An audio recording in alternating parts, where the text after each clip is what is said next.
Hello and good evening, everybody. And tonight what I would like to do is I would like to continue my top 50 musical artists countdown.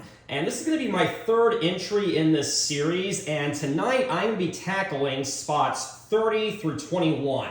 My other two videos is the first one was the runners-up along with spots 50 to 41.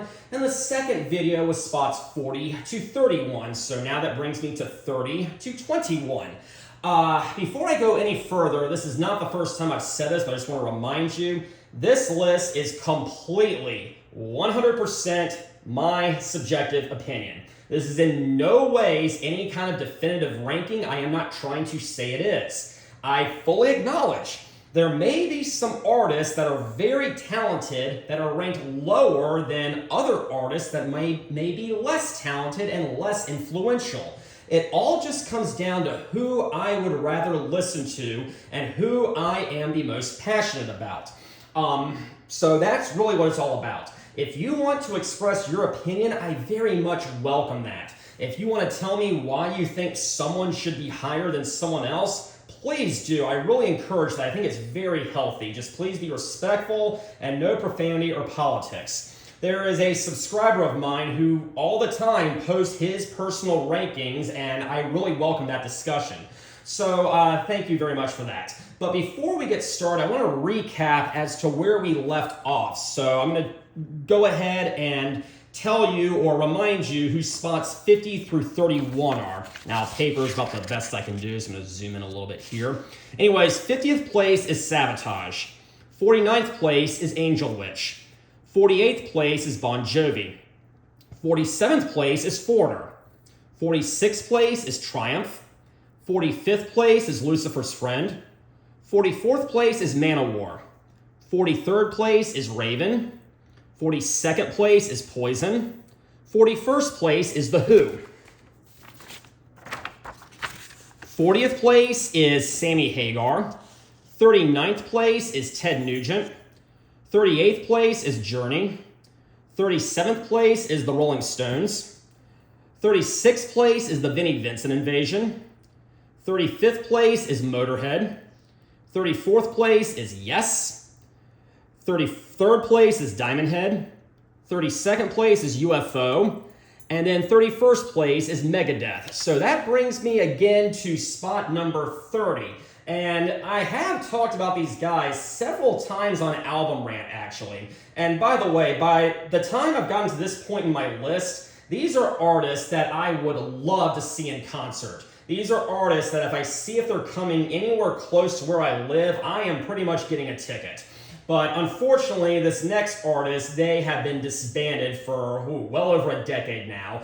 And again, I've done 3 episodes of Album Rant on them, and this is going to be Welsh prog metal band from the 70s all the way up to 2006, Budgie. Got to zoom out there. Yes, Budgie, made up of 3 members. The primary members were bassist / vocalist Bert Shelley, lead guitarist Tony Borge, and they had a variety of drummers, but Steve Williams was with them for the longest span of time, so we have that at least. But yes, okay, these guys are a powerhouse trio. Again, they're from Wales, and they are just phenomenal. They have some of the craziest songwriting I have ever heard. And they sound like a blend of Black Sabbath and Rush, and it is a beautiful disaster, and I am loving every second of it. Now, this right here is a greatest hits album. This is unfortunately the only album I have by them on CD. I have their entire discography, but it's actually on vinyl, which is why I'm not really showcasing it. But yes, let's look over here on the back. This one goes in chronological order mostly.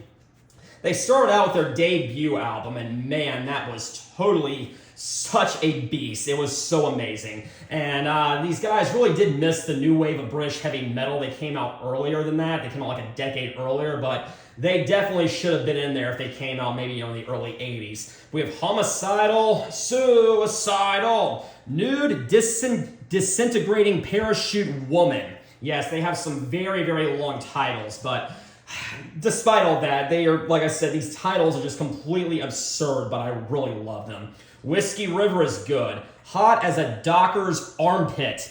in the grip of a tire fitter's hand.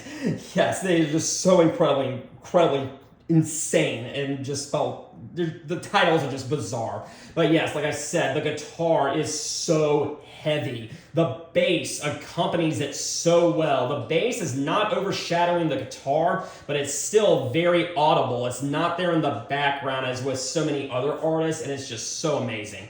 Their second album was called Squawk, released in 1972. Their third album was called Never Turn Your Back on a Friend, and that's where In the Grip of a Tire Fitter's Hand, Bread Fan, and Parents came from. Parents is a very long and almost bluesy number, but it still has that heavy metal edge behind it. It's amazing. We have Crash Course in Brain Surgery, which was made famous by being covered by Metallica of all people, but yeah, it sounds more like, surfer rock, but I still love it all the same. Napoleon Bonaparte 1 and 2.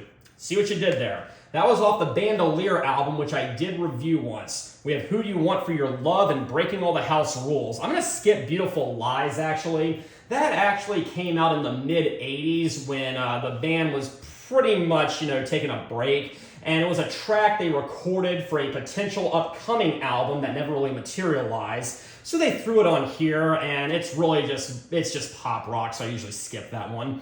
Now, as far as the second disc over here goes, this covers the, If I Were Britannia, I'd Break the Rules, I'd Waive the Rules, all the way to the last album they did throughout the 80s, and it's just as good. At first, I kind of, disregard the second disc, because I figured their latter part of their career was just not as good as the first part, but it's still really amazing. And again, If I Were Britannia, Waive the Rules, Black Velvet Stallion, Melt the Ice Away. They come off of the If I Were Britannia, Waive the Rules and the Impeccable album, and they really kind of shifted gears a bit and started developing more of a funk sound, which wasn't bad, but wasn't quite what I was looking for. What I really love is when the 70s came to a close and Tony Borge was actually out of the band, they were still around. They recruited a new guitarist, and they really started jacking things up because they started riding the bandwagon of the new wave of British heavy metal, and I'm really glad they did that rather than going with new wave music, which would have been the easy route. But, albums like Power Supply and Deliver Us from Evil, they are really great albums that kind of fall through the cracks sometimes. But yeah, Budgie. This is, again, as an artist that I always knew about due to my association with Metallica, but I never quite picked them up. I never quite, delving or listening to more of their music, and I really wish I had done this earlier because I really deprived myself of some great music for a long period of time. So yeah, 30th place, Budgie. Need to check them out. And other songs that are just as good that are not on the greatest hits, we have Guts, we have Rape of the Locks, we have You're the Biggest Thing Since Powdered Milk, Zoom Club, all very heavy and very progressive numbers. They're totally amazing. I just cannot get enough of them. So that is going to bring me to 29th place. And this was actually another artist that I knew about for decades and only just recently really started to get more involved with them and listen to their entire discography, and a lot of people consider these guys to be one of the big four of the foundation of heavy metal, along with Black Sabbath, Led Zeppelin, and Deep Purple. I'm not quite sure if they really reach the level of those three artists, thus the reason they're being ranked much lower than them, but that is going to be British hard rock heavy metal artist Uriah Heep. And this is just a very simple greatest hits. It only covers the David Byron years, and this was the very first greatest hits album I bought by them. But yes, it starts off with their very first album, and it's actually the album I just recently reviewed. Very heavy, very humble, and we have Gypsy, such a thunderous opening to their career. There is the Salisbury album, where we have Bird of Prey, A Lady in Black, the title track, which is really 16 minutes and is very proggy and very complex. It's got kind of an overabundance of orchestration, which is kind of interesting. We have a brass orchestra in the background, or actually in the foreground. This is the edited version, so it's only about 4 minutes or so, but it's still very epic. Look at Yourself, Probably their best album. In fact, I ranked that one number 1 on my album ranking video. We had July Morning and the title track. Demons and Wizards, another phenomenal album, and really the first one with the closest thing they ever had to a classic lineup. There was Easy Living and The Wizard. We had The Magician's Birthday with Sweet Lorraine. There was also the title track, and Sunrise, and Spider Woman. We had Sweet Freedom. I love Sweet Freedom. Yes, Stealin' is the song from Sweet Freedom that's on here, but there's also Dreamer. There is the title track. There's Pilgrim, the Mighty Pilgrim. The very silly yet very enjoyable 7 Stars. And then finally we had Wonder World, which Suicidal Man came off of. And that was kind of the end of the era, or end of an era, because after that, their next couple of albums I thought took a serious dip in quality. I mean, Return to Fantasy and High and Mighty still had David Byron on it, but they were a far cry from their predecessors. Then we went into the John Lawton era. Then we had the abysmal Conquest, which I ranked last. But then, even then, after that, even though their main period, their heyday was kind of long behind them, they still had some great albums such as Abominog and Wake the Sleeper and Into the Wild. Even their more recent stuff with Bernie Shaw is really, really amazing. Totally different band, but momentous all the same. So yeah, really love Uriah Heep. They are ranked number 29, and check them out if for whatever reason you have not. 28th place. This is probably the artist I have seen the most in concert.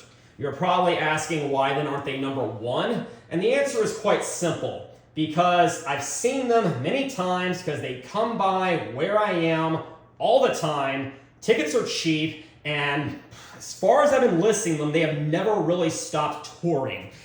This was another artist that I had heard, the big hits on radio, and I thought they were okay, but really, the more you get into these guys and you hear some of the deep cuts, you start to realize how incredibly amazing they are, and that is going to be American arena rock / prog rock Styx. Yes, Styx, and I have reviewed 2 of their albums on Album Rant. I've reviewed The Grand Illusion and The Serpent is Rising.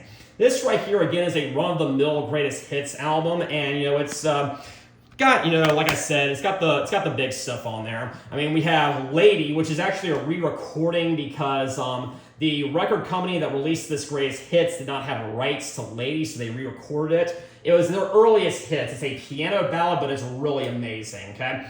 And one thing I really need to touch on, their first 4 albums, which are Styx, Styx 2, The Serpent is Rising, and Man of Miracles really fall through the cracks. And it's a shame because there is some great stuff on there. Some of their best stuff ever, actually. But, I guess the record company didn't really put that stuff out there that much. It was a very, low-budget record company. That could have been part of the reason. Maybe their style of music just didn't jive with the trends at the time. I don't know, but I think it is criminal that those early recordings are not more widely represented. But even after that, we had Equinox. Equinox was the last album with the original lineup, and Lorelei, which is right there, and Sweet Madam Blue were both on it. Lorelei is incredibly catchy. Sweet Madam Blue is very dark and murky, but powerful at the same time, and I just really love Sweet Madam Blue. It also had Mother Dear and Light Up on it, and Light Up does appear often in concert nowadays, so that's really awesome also. Crystal Ball, which had the Crystal Ball title track, along with Put Me On, and Mademoiselle, and Shoes, and Claire de Lune Ballerina. I think I said that correctly. Another great album. I've talked about The Grand Illusion a lot. I have even reviewed that album. It is an amazing album, okay? The Grand Illusion has the title track. They have played that every single time I've seen them in concert. And I'm just going to go right out and say this. I know I may get some flack from this, but I like the way that Lawrence Gowan sings it in concert better than the way Dennis does, okay? Dennis may be a better singer, but he's got this really awkward arrangement in which he sings The Grand Illusion. It's kind of off-putting. Fooling Yourself, The Angry Young Man may be my favorite Styx song. We also have Come Sail Away. Who doesn't know that one? We have Miss America, the one song on this greatest hits that's sung by J.Y. And of course, there's also Man in the Wilderness, Superstars, Castle Walls, and other songs. Pieces of Eight came next. We had, of course, Blue Collar Man, Long Nights, and what else? Renegade. Both great songs, but you can't forget Queen of Spades, or the title track, or I'm Okay. Now, unfortunately, after Pieces of Eight, I felt they kind of delved into pop rock a little too much, because with Cornerstone, it was definitely a shift to pop rock and adult contemporary. I mean, Babe is a pretty catchy song, but not quite up to the level of the previous stuff. But Borrowed Time is also off that album, and it is really good. Boat on the River, the other hand, I think is one of their worst songs ever. But then, of course, there's Paradise Theater. It had Too Much Time on My Hands. It had The Best of Times on it, along with Rockin' the Paradise, Snowblind, Halfpenny, Two Penny. And unfortunately, that would really be the last album that I truly felt was something special, because after that, they adopted a full-fledged synth pop sound, and we got Mr. Roboto and Don't Let It End. And yeah, some of the latter albums, or at least the latter albums with Dennis DeYoung at least, really bring Styx down in my opinion and my rankings, because Kilroy Was Here, unlike The Serpent Is Rising, is one of the worst albums I have ever heard in my life. Edge of the Century is not too much to write home about either, nor is Brave New World. Well, I take that back. Tommy and JY's numbers were very good. Dennis had completely flipped his lid by then. I think some of the more recent albums with Lawrence Gowan and Todd Sucherman, and even today we have Will Ivanovich and Terry Gowan, I think they're decent. At least The Mission and Crash of the Crown are very decent. I wasn't too much of a fan of their most recent one, but I'll touch on that on another day. So yeah, that's 28th place. 27th place. This is really going to be an artist that to me is defined by one album. I said the same thing about Lucifer's Friend. I said the same thing about the Vinnie Vincent Invasion. And that is going to be American heavy metal artist Quiet Riot. And you probably have guessed by now, Metal Health is the album that really defines them. And this is really the album that is the reason why these guys are so high in my ranking. And I have reviewed this album before, so I'm not going to delve too much into it. But yeah, Metal Health is great. Cover of Come On Feel the Noise is great. I really love the Slick Black Cadillac. Fun fact, this is not the original version of this song. It was originally recorded on one of their earlier albums with Randy Rhoads, but I really think this version is better. Love's a Bitch is good. Breathless is good, but really Battle Axe / Let's Get Crazy may actually be my favorite moment from this album. And of course, it closes with a tribute to Randy Rhoads, at least I think it is, called Thunderbird, which is a piano ballad, but it actually works very well, and it's catchy, and it still has kind of a hard edge behind it, which I really do respect. But I mean, it's not just this album that's good. Yes, this is definitely the album that really elevates these guys above mediocrity, but I mean, still, you know, the Condition Critical album's not bad. We have Sign of the Times. We have Mama, We're All Crazy Now. We have Party All Night. I mean, even the Quiet Riot 3 album at least has some memorable songs like The Wild and the Young. I really enjoy that one. I mean, that one gets trashed quite a bit. And I mean, yeah, it was a huge shift towards glam metal, which I don't have a whole lot of love for, but I mean, The Wild and the Young is a good song. So yeah, that was Quiet Riot. So we're up to now, we're up to 26th place. And this is going to be one of the bands that resulted from the breakup of Deep Purple. And I have talked about these guys again on Album Rant. I've actually done an episode of Face Off between them and somebody else. And I probably will talk about the other one at some point.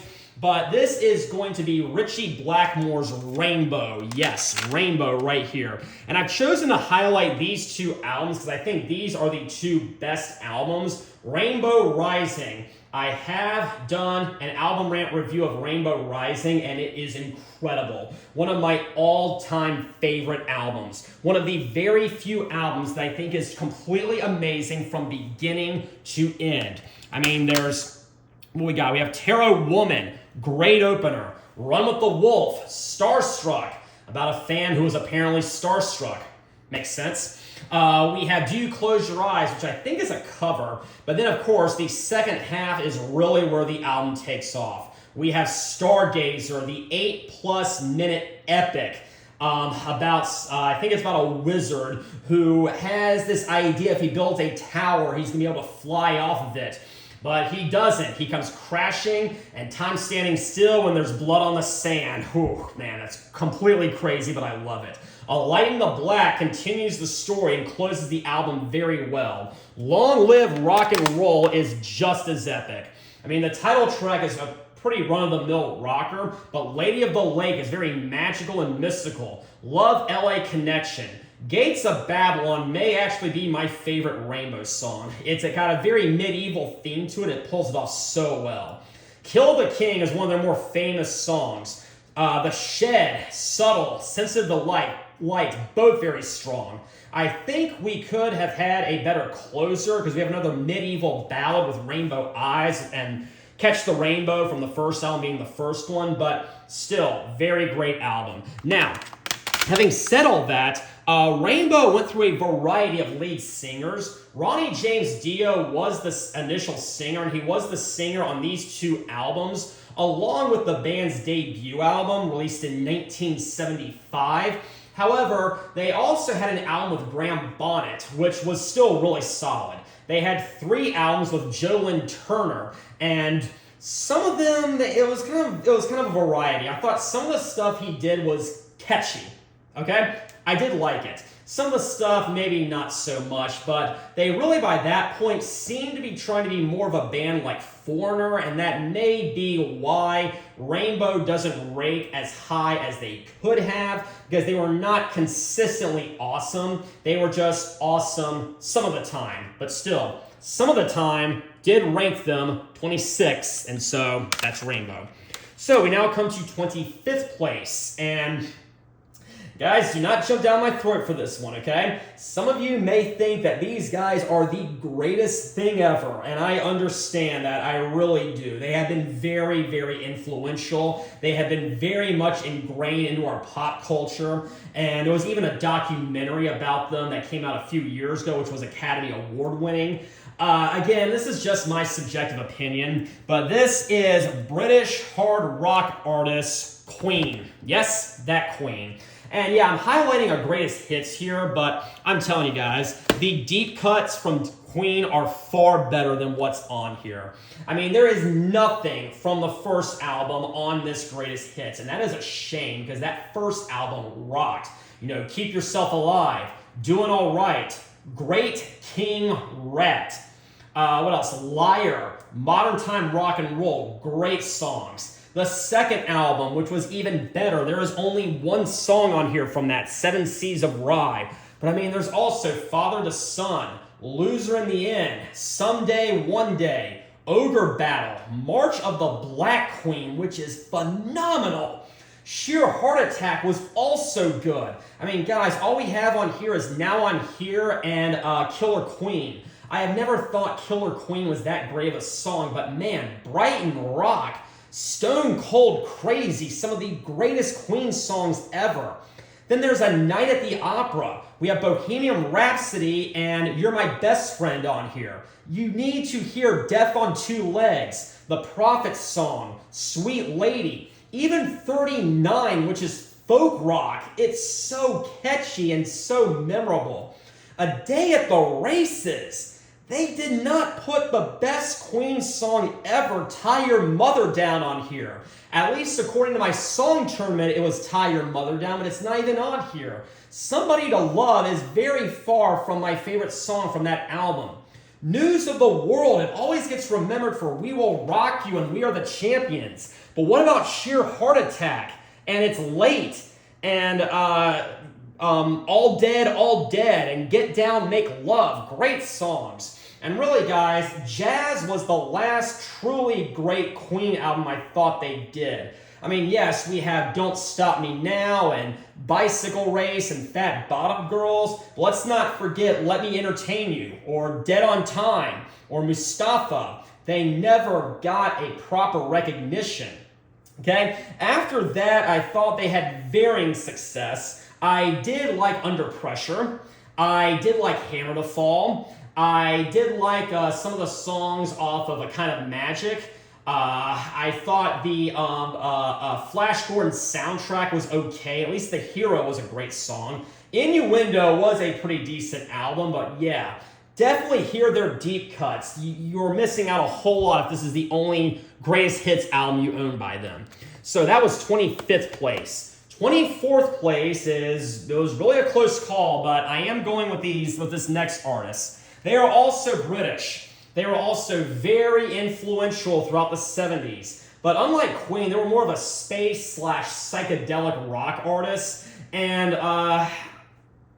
they were never really all that heavy, maybe a few times, but great songwriting and definite classic rock band, and that, of course, is Pink Floyd, okay? I did do an episode of Face Off between Pink Floyd and Queen, and I just gotta be honest, Pink Floyd is gonna be, I think Pink Floyd is just a little bit better than Queen, but I still love both artists. But yeah, let's look over here. This right here is the Echoes, the best of Pink Floyd album. I've had this ever since high school. This is my introduction to Pink Floyd, and I really did listen to this a lot till I realized I needed to buy all the albums. Now, in their early days, they never really had a designated lead singer, but there was someone by the name of Syd Barrett who did sing a decent amount of the compositions, and they were very psychedelic back then. Excuse me, apologize for that. But anyways, their initial album, Piper at the Gates of Dawn, Syd Barrett had a huge presence on that. We had Astronomy Domine. Yeah, I think I said that right. We had Matilda Mother. We had Interstellar Overdrive, one of the great instrumentals. I cannot believe that is not more widely recognized. And then, yeah, of course, there's Bike, a really stupid, silly song, but whatever. But yeah, even A Saucer Full of Secrets was great. I have reviewed that before on Album Rant, okay? Jug Band Blues is the only, Jug Band Blues and Set the Controls for the Heart of the Sun are the only compositions from A Saucer Full of Secrets that are on this greatest hits. But there's also Let There Be More Light. There's also the title track. There's also Seesaw. Corporal Clegg is just so ridiculous, but it's also good. So yeah, Saucer Full of Secrets is great. From that point until like the early to mid-70s, they had varying success with the More soundtrack and Uma Guma and Adam Heartmother. Metal was very good, but really, guys, they took off in 1973 with Dark Side of the Moon. And it would take me forever to describe that album, but it continued with Wish You Were Here. I loved Wish You Were Here. We also had Animals. I have reviewed that before on Album Rant. Great album, okay? Every single composition on there is rock solid. They got very overindulgent with The Wall, but there was still some great songs on there. And unfortunately, a lot of inner turmoil after The Wall kind of led to the classic lineup of Roger Waters, David Gilmour, Richard Wright, Nick Mason, never really playing together again, which was very unfortunate. But David Gilmour was pretty much leading the band for those last couple of albums, and I thought they were pretty solid, at least. Not as great as their heyday, but still some great stuff on there. So yeah, that was Pink Floyd.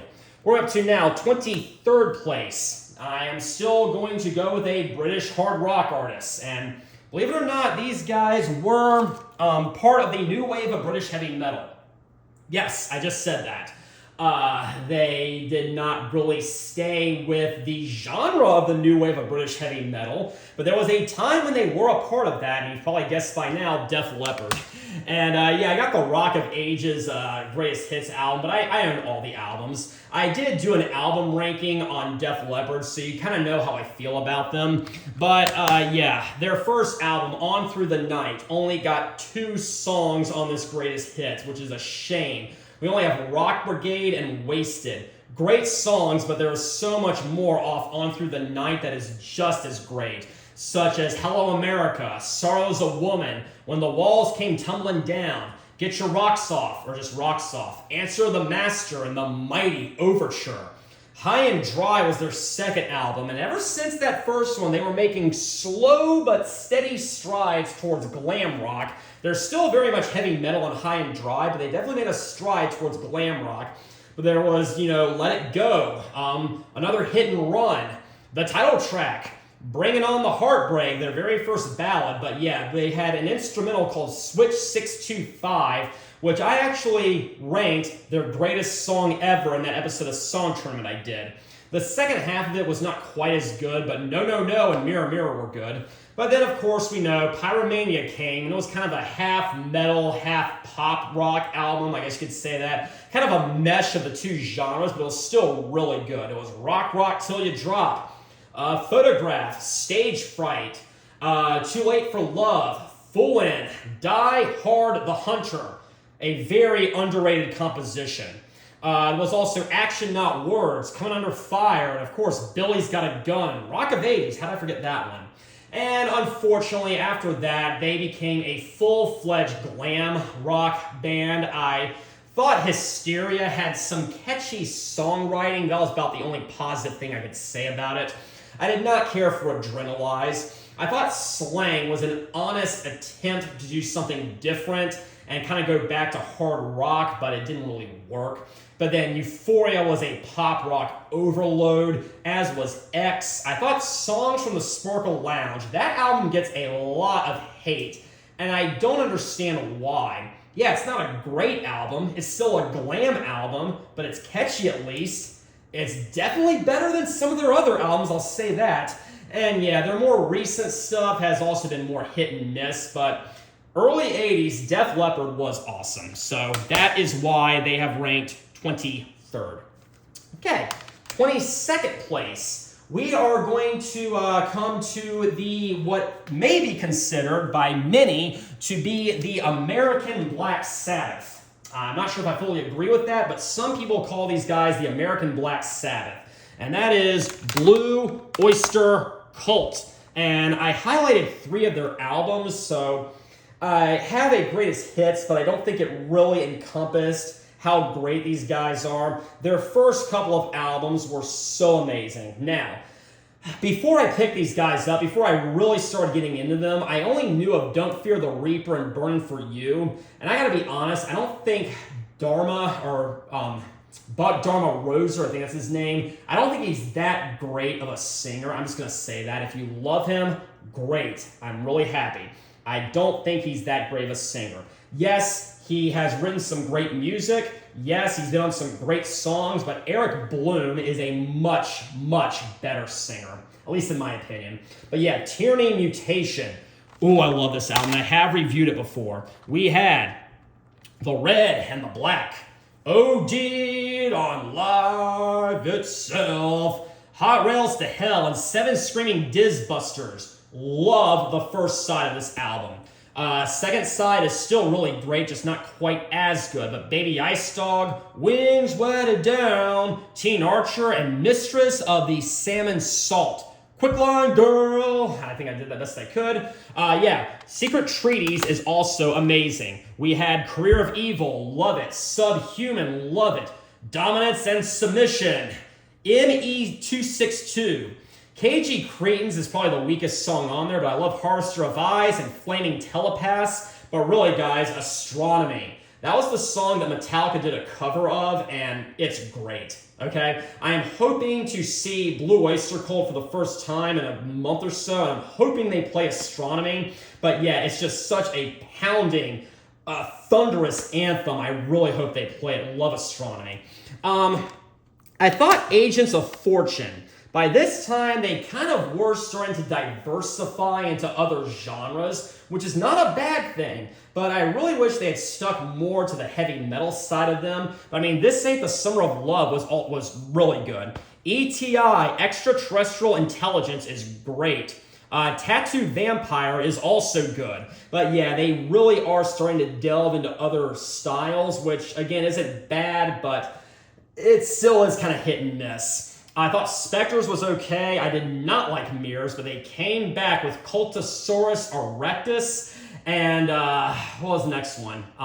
Forget. But yeah, anyways, after that, they did come back and they had some really great albums after that. But those early days are really where it's at. So yeah, that's Blue Oyster Cult. And this will be the last artist that I talk about tonight. These guys are often called the American Rolling Stones, just like Blue Oyster Cult was the American Black Sabbath. Not sure if you agree with that. And I've reviewed them a few times on Album Rant, and I will definitely talk about them again in the future, but that, of course, is Aerosmith. And this greatest hits really does not do them justice. Obviously, I have all of their early albums, which is really where they were at their best. The debut, I love the debut. There was Mama Kin. There was the very overplayed Dream On, so yes. There was also Make It, Somebody, Write Me a Letter, and there was a great cover of Walking the Dog. I have reviewed Get Your Wings before. I love Get Your Wings. Of course, Same Old Song and Dance and Seasons of Wither. There's also Lord of the Thighs and Pandora's Box. And of course, the great cover of Train Kept a Rollin'. Toys in the Act was great. The title track, Walk This Way, Sweet Emotion, Adam's Apple, Uncle Salty, Round and Round. Great album.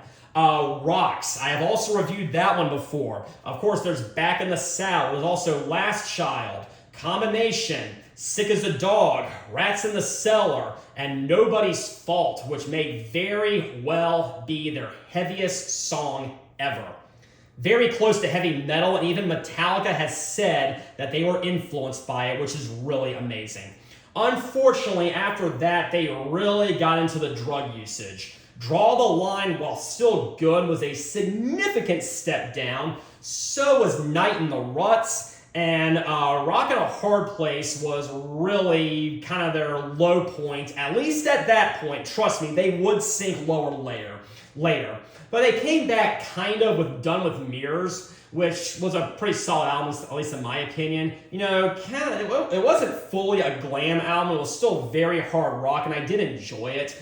But yeah, after that, 1987 onward, I don't have a lot of love for that era because they went full on with the glam, full on with the pop rock, and I will discuss their entire discography at a later date. But I'm just planting the seed right now that I will not have many positive things to say about that era. But that does not take away from those first 8 albums, which were truly amazing, especially the first 4. Classic Aerosmith, great music. And for that, Aerosmith ranks 21st. So, I'd like to recap once again on where we ended up tonight. So, just to show you one more time. 50th place, Sabotage. 49th place, Angel Wish. 48th place, Bon Jovi. 47th place, Foreigner. 46th, Triumph. 45th, Lucifer's Friend. 44th, Manowar. 43rd, Raven. 42, Poison. 41, The Who. 40th, Sammy Hagar. 39th, Ted Nugent. 38th, Journey. 37, The Rolling Stones. 36, The Vinnie Vincent Invasion. 35th, Motorhead. 34, Yes. 33, Diamond Head. 32, UFO. 31, Megadeth. 30th, Budgie. 29th, Uriah Heep. 28th, Styx. 27, Quiet Riot. 26, Rainbow. 25, Queen. 24, Pink Floyd. 23, Def Leppard. 22, Blue Oyster Cult. 21, Aerosmith. Anyways, thank you all very much for joining me tonight. Had a great time on this episode. Next time, we're going to watch an artist destroy the competition. But until then, have a very pleasant evening.